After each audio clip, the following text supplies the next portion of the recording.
గతంలో మన దేశం మీద దండయాత్రలు చేసినటువంటి దుర్మార్గులు సక్సెస్ అయ్యారు. మనం బానిసలుగా ఎందుకు బ్రతకాల్సి వచ్చిందంటే మన దేశంలో ఉన్నటువంటి వెధవల వల్లనే. మనల్ని దగ్గర ఉన్నటువంటి వీక్నెస్లు అవతలకి చెప్పినటువంటి దరిద్రులు చాలామంది ఉన్నారు.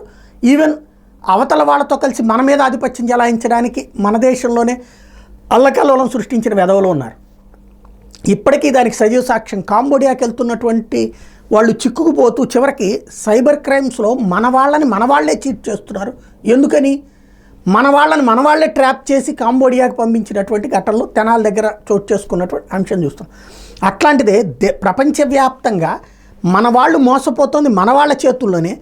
అవతల వెళ్ళిన వాడు బానిస అయిపోతాడు, లేకపోతే అన్యాయం అయిపోతాడని తెలిసినా సరే డబ్బు కోసం అరాచకాలు చేస్తున్నటువంటి ఉదంతానికి సంబంధించినటువంటి అంశం ఇటలీలోని వెరోనా ప్రావిన్స్లో వ్యవసాయ క్షేత్రంలో 33 మంది భారతీయులతో వెట్టి చాకరీ చేస్తున్న ఆరోపణ మీద సూత్రధారులైనటువంటి వాళ్ళు కూడా 2 భారతీయులు. వాళ్ళని పోలీసులు అరెస్ట్ చేశారు.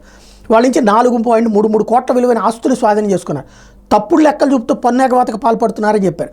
ఇదే ప్రావిన్స్లో తోటలో పనిచేసే సత్నామ్ సింగ్ అనే భారతీయుడు ఇటీవల ప్రమాదవశాత్తు చేతిని కోల్పోతే యజమాని అతన్ని రోడ్డు పక్కన వదిలేయడం, వైద్య సాయం ఆలస్యమై మరణించడం తెలిసిందే. దీని మీద దేశవ్యాప్తంగా ఆందోళన వెలువెత్తే ప్రధాని మెలోనీ కూడా దీన్ని ఖండించారు. ఈ ఘటనతో ఎట్లా వ్యవసాయ క్షేత్రంలో అధికారికంగా పనిచేసే భారతీయ కార్మికుల దుస్థితి వెలుగులోకి వచ్చింది. సుమారు 2 లక్షల మంది భారతీయులు ఇటలీలోని వ్యవసాయ క్షేత్రాల్లో మగ్గుతున్నారన్నది ఇప్పుడు తేలింది. అంటే 2 లక్షల మంది ఇట్లా అన్యాయంగా ఇరుక్కుపోయారు మన వాళ్ళు అక్కడ. అది అసలు విశేషం.